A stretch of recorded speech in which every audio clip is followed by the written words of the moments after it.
अस्सलाम वालेकुम। मैं हाँ तुहाडा वीरा फरमान ते मेरे को तुसां देखदे पियो मेरा यूट्यूब चैनल फरमान खान व्लॉग ते मैं वीरा तुहाडे वास्ते वीडियो घेन ते आया।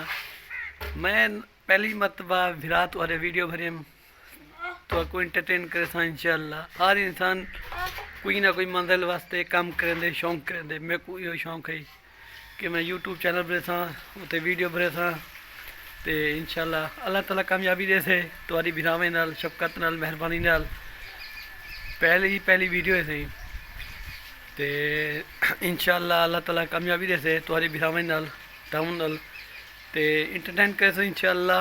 इस सिर्फ फिल्टर दे मैं कम कहना फिल्टर वगैरह पानी साफ थी दे तो ये तुसां देख गिनो ये सजन पानी भरना है खड़े सही तो ये पानी भरे दे फिर साफ पानी है फिल्टर प्लांट का। हाँ ये देख गिनो जी हाँ सिर इलाके दे वैसे बहु पानी खराब थी गए। हाँ पानी है सही कहनी है बंदे की तबीयत वगैरह खराब थी नहीं पिए कहना मैदा खराब थी गई पानी साफ ना होने की वजह तो पानी साफ है ये फिल्टर प्लान मैं चलता रहता सही पानी साफ करना इलाके वाले पानी भर वेंदे रहंदे दुआ करेंदे ते सपोर्ट करते हैं इंशाअल्लाह।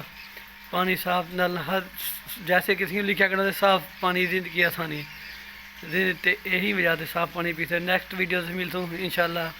ओके अल्लाह हाफिज़।